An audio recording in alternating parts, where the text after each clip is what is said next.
इनके बाद जो देवता थे वो थे रुद्र। कौन से थे? रुद्र। ठीक है, ऋग्वेद काल में रुद्र का उल्लेख काफी देखने को मिला है। ऋग्वेद काल में जो ये रुद्र थे, अब ये कौन थे? इनका ऋग्वेद काल में 3 सूक्तों में इनका उल्लेख मिला। इनका रुद्र बहुत फेमस रहे, जो कि आज के आधुनिक समय में महादेव, भगवान महादेव जी का ही रूप माना जाता है। तो इनका जो उल्लेख है वो 3 सूक्तों में है ऋग्वेद के।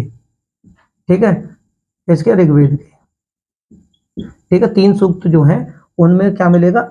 रुद्र जी का उल्लेख हमें देखने को मिलता है। और उत्तर वैदिक काल में इनको क्या कहा, मैंने आपको बताया ना। तो ऋग्वेदिक काल में तो इनको रुद्र कहा गया। ठीक है, ये चीज मेरी एक बार ये आप देख लेना कि ऋग्वेद काल में तो इनको रुद्र, ठीक है, और लिख देता हूं एक बार उत्तर वैदिक काल में, उत्तर वैदिक काल में इनको क्या कहा गया था, तो मैं यही लिख देता हूं कि ये जो देवता थे रुद्र, ये ऋग्वेदिक काल के समय में तो थे देवता। ठीक है ना, रुद्र देवता थे ऋग्वेदिक काल में। ठीक है ना, तो क्या थे? देखो, रुद्र देवता ये ऋग्वेदिक काल में थे रुद्र देवता। लेकिन जब उत्तर वैदिक काल शुरू होता है तो उत्तर वैदिक काल में क्या बन जाते हैं? शिव। उत्तर वैदिक काल में इनकी जो मान्यता है, जो ये पूजे जाते हैं किस रूप में? तो शिव रूप, शिव के रूप में ये विख्यात हो जाते हैं। ठीक है ना। अब ये जो थे रुद्र, आखिर ये क्या थे, क्यों थे? ठीक है, तो ये इनकी जो मान्यता, देखो उत्तर वैदिक काल में जब ये शिव बन जाते हैं, लेकिन बात करते हैं फिर पीछे पहुंचते हैं हम ऋग्वेदिक काल में ही। तो ऋग्वेदिक काल में जो है ना, परंजन्य यानी वर्षा के देवता क्या थे ये? तो ये जो थे रुद्र जो थे उस समय वर्षा के देवता कौन थे? तो ये तो हो गए वो, लेकिन एक देवता थे ये। ठीक है ना, तो ये पर्जन्य जो थे वो वर्षा के देवता थे, यानी कि वर्षा, जैसे इंद्र को भी वर्षा का देवता माना जाता है, ठीक है, उसी प्रकार इनको भी वर्षा का देवता माना जाता है। बात अगर आप इनकी बात करते हो, रुद्र की मैंने आपको बताई, जो रुद्र देवता थे वो ऋग्वेदिक काल में तो रुद्र देवता थे, लेकिन उत्तर वैदिक काल में जो इनकी मान्यता हुई वो थी उत्तर वैदिक काल में शिव की मान्यता। उनके बाद वो पर्जन्य थे, ये भी ऋग्वेदिक काल के देवता थे, लेकिन ये किस रूप में जाने जाते हैं? तो वर्षा के देवता, इंद्र को भी इनको भी। ठीक है, अब देखो मात्र मात्र शिवन। ठीक है, अगले देवता कौन से थे? तो ऋग्वेदिक काल के अगले जो देवता थे वो थे मात्र शिवन। ये लिख लेना, मैं मौखिक बोल देता हूं। मात्र शिवन जो थे ये भी ऋग्वेदिक काल के देवता थे, और इनका जो रूप था वो था अग्निमीय। क्या थे ये? इनका रूप क्या था? ऋग्वेदिक काल के समय में जो इनका रूप माना जाता है, ठीक है ना, जिसके लिए विख्यात थे, तो ये थे अग्निमीय। अग्नि में मतलब अग्नि की तरह। क्या था इनका रूप? अग्नि की तरह था। कब? ऋग्वेदिक काल के समय में। अब देखो रूप तो इनका ये था, लिख दो यहां पर, इनका जो रूप था कोष्टक में लिख देता हूं रूप, आगे आपको समझे। इनका जो रूप था वो अग्नि की तरह था। किसका? मात्र शिवन, है ना। तो इनका रूप अग्नि में था, लेकिन इनकी उत्पत्ति किस प्रकार से हुई थी? तो ऋग्वेदिक काल के समय में जो इनकी उत्पत्ति भी लिख, चलो यहां लिख देता हूं, ठीक है। तो इनकी उत्पत्ति, इनकी जो उत्पत्ति हुई थी वो किससे हुई थी? तो देखो इनकी उत्पत्ति हुई थी जल से, है ना। तो इनकी जो उत्पत्ति हुई थी वो जो हुई थी वो जल से हुई थी। ये आपको समझ में आ गई होगी। मेरे प्यारे साथियों, मैं बीच में एक बात आपको बता देता हूँ। देखो चैनल मेरा नया है, अगर मेरी वीडियो आप लोगों को अच्छी लगे तो इसे ज़्यादा से ज़्यादा लाइक करें, शेयर करें, और चैनल पर अगर आप लोग नए हो तो चैनल को सब्सक्राइब करें। ठीक है, इनसे संबंधित क्वेश्चन किस प्रकार से पेपरों में पूछे जाते हैं, क्योंकि ज़्यादातर क्वेश्चन हम मिलान के लिए देखे जाते हैं, वो हम अपने आने वाले वीडियो के माध्यम से आप लोगों तक जरूर पहुंचाएंगे, उन्हें हल भी कराएंगे। ठीक है, अब उसके बाद में बात करते हैं जो ऋग्वेदिक काल के देवता थे। एक के कौन थे? यम। ठीक है, कौन से देवता थे? यम। ये कौन से थे? तो ये जो थे आप सभी लोग जानते हैं, मृत्यु के देवता। ठीक है ना, ये थे मृत्यु के देवता थे। ठीक है, अब मृत्यु के देवता थे, उस समय जीना मरना जो भी सारे कार्य थे वो, तो वो यम देवता थे, यमी देवता को थे। बात करते हैं अगले देवता जो थे ऋग्वेद काल में, बृहस्पति। कौन से देवता थे? तो बृहस्पति, बृहस्पति कौन से, तो देवताओं के जो सेनापति थे या पुरोहित थे, आप इनको कह सकते हैं, ठीक है ना। तो देवताओं के जो जो पुरोहित थे, यानी देवताओं के जो इनके इनके जो भाई थे बृहस्पति के, वो थे शुक्र, है ना। और जो शुक्र देवता थे, शुक्रदेव, ठीक है ना, जो शुक्र ऋषि थे, ठीक है, एक तरीके से ये बृहस्पति, है ना। तो ये तो थे देवताओं के पुरोहित, देवताओं के लिख देता हूं पुरोहित, पुरोहित मतलब पंडित जी, मार्गदर्शन करने वाले, ठीक है ना। पुरोहित जो इनके पूज्य थे, तो देवताओं की तरफ से जो थे वो थे बृहस्पति, लेकिन राक्षसों की तरफ से जो थे ना वो थे शुक्र। और ये दोनों कौन से थे, ये दोनों भाई थे, बृहस्पति और शुक्र भी।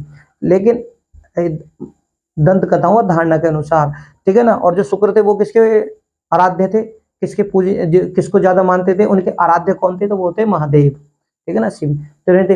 अब देखो ये बृहस्पति जो है ऋग्वेद में इनके ऊपर क्या है, इनके ऊपर जो मिलते हैं, देखो उल्लेख मिलते हैं, इनके ऊपर मिलते हैं क्या, 11 सूक्त, ठीक है, लिख लेना। तो बृहस्पति जी के ऊपर जो है वो 11 सूक्त लिखे हुए हैं। अब इनका कार्य क्या था बृहस्पति जी का उस समय, तो जो इनका कार्य था वो था यज्ञ में आहुतियों को देवताओं को पहुंचाना, क्योंकि ये उनके पुरोहित थे। तो वहां पर जो उस समय आर्य लोग या देवता लोग जो यज्ञ करते थे, उस यज्ञ की जो आहुतियां जो होती थी, वो बृहस्पति जी के द्वारा आहुतियां दी जाती थी यज्ञ में, और वो देवताओं को, है ना, है ना, यानी यज्ञ में आहुतियों के जो देवता थे वो यही थे। इसके बाद अगर बात करें ऋग्वेद के, अगली जो देवता थे या देवी थी वो थी सरस्वती, ठीक है। कौन सी थी, सरस्वती। आप देखो सरस्वती जी की क्या मान्यता थी, जो ये सरस्वती हैं आधुनिक समय में आप इन्हें नदी की देवी कहते हैं, और नदी की ये देवी थी।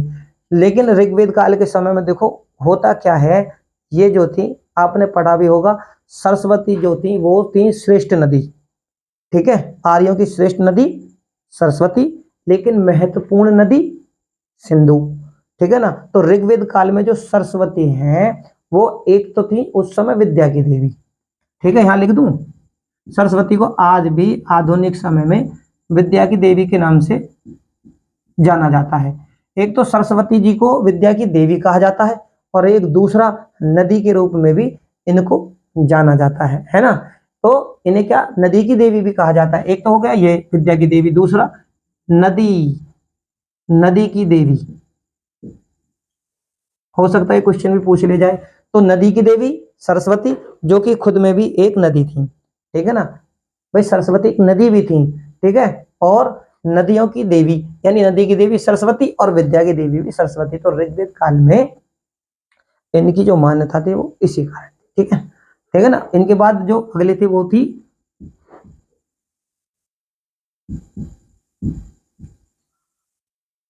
हरियाणी, अरे अब इनका कार्य क्या था ऋग्वेद में, अन्य हरियाणी जो थी ये थी किसकी, ये वनों की देवी। ऋग्वेद काल में इनका उल्लेख जो हुआ है वनों की देवी के रूप में, क्या ही वनों की देवी के रूप में इनका उल्लेख हुआ है, यानी जंगल वन, ठीक है ना, वनों की देवी के रूप में इनका उल्लेख। और इनको दूसरा नाम, भाई जब वन थे तो वन किसके अंतर्गत आते हैं, प्रकृति के अंतर्गत, है ना, प्रकृति है, तो इन्हें प्रकृति की देवी के नाम से भी जाना जाता है। एक तो हो गए वनों की देवी, एक थी, ठीक है, तो प्रकृति की देवी के नाम से भी हरियाणी को जाना जाता है। कौन कौन सी, दो नाम हो गए, वनों की देवी, प्रकृति की देवी, किसको, हरियाणी को जाना जाता है, किसमें भैया, ऋग्वेद में। इनके बाद जो प्रमुख देवता थे ऋग्वेद काल के, इडा, इडा जो थी वो थी समृद्धि, यानी किसी भी चीज को और ज्यादा करने के लिए, यानी किसी भी चीज में बरकत करने के लिए, यानी किसी चीज को बड़ा करने के लिए, बढ़ावा देने के लिए, बरकत करने के लिए, तो देखिए समृद्धि की देवी क्या थी, इडा जो थी समृद्धि की देवी थी। ऋग्वेद काल के अंतर्गत इडा को जो जाना जाता है वो जाना जाता है समृद्धि। तो आप लिख लेना इडा देवी, ठीक है ना। इडा जी के बारे में वैसे ज्यादा कुछ तो जाना नहीं जाता, ठीक है ना। बात आती है भारती। भारती जो कि आज भी भारती जो थी ऋग्वेदिक काल की देवी थी, लेकिन इडा हो गई, इडा और भारती, भारती लिख दो, ठीक है, भारती हम लिख देते हैं। ये जो थी, एक तो इडा थी समृद्धि की, है ना, समृद्धि की देवी। भारती जो थी वो थी लक्ष्मी का प्रारूप, ठीक है, क्या थी, लक्ष्मी का प्रारूप। और इनके बाद में था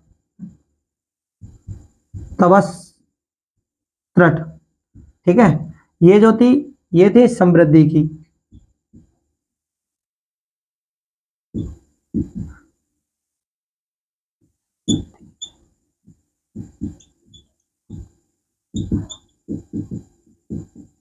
लक्ष्मी का प्रारूप। तब त्रस्ट क्या थे, धातु, क्या थे ये, धातु के देवता, ये आप सब नोट कर लेना, ठीक है ना। तो ये क्या थे, धातु के देवता थे। उसके बाद में थे पवन देव, है, वायु, वायु कौन थे, पवन देवता के रूप में। और आयुष पुरुष थे, ठीक है ना। एक और थे जो ऋग्वेद काल के अंतर्गत थे, उनका नाम था आयुष पुरुष।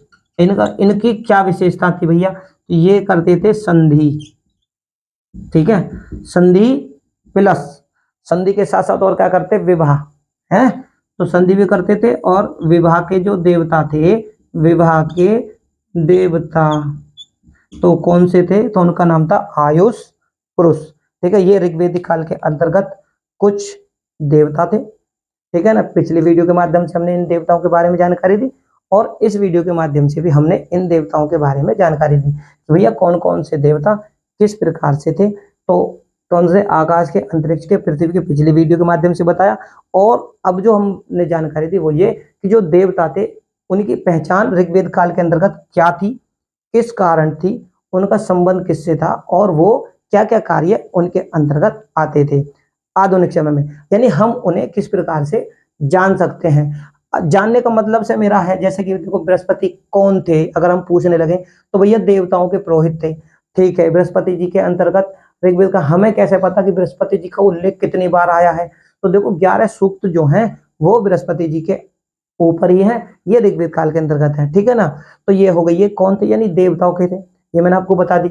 जैसे सरस्वती है, सरस्वती जी का उल्लेख कितनी बार ऋग्वेद में आया, सरस्वती जी को हम क्यों जानते हैं, किस कारण जानते हैं, ठीक है ना। तो ये सारी चीजें, क्योंकि भाई ये नदी की भी देवी हैं और विद्या की भी देवी हैं, ठीक है ना। और कैसे जानते हैं भाई सरस्वती, तो ऋग्वेद काल में जो श्रेष्ठ नदी के रूप में अगर जाने तो श्रेष्ठतम जो नदी थी आर्यों की वो सरस्वती थी, ठीक है ना। तो ऋग्वेद काल के अंतर्गत हम इस प्रकार से कुछ देवता ये थे, और इन देवताओं के क्या कार्य थे जिससे कि हम इन्हें जान सकें, उन सभी के बारे में हमने आप लोगों से सारी बातें साझा की। मेरे प्यारे साथियों, चैनल मेरा नया है, अगर मेरी वीडियो आपको अच्छी लगे तो इसे ज़्यादा से ज़्यादा लाइक करें, शेयर करें, और चैनल पर नए हों तो चैनल को सब्सक्राइब करें। धन्यवाद।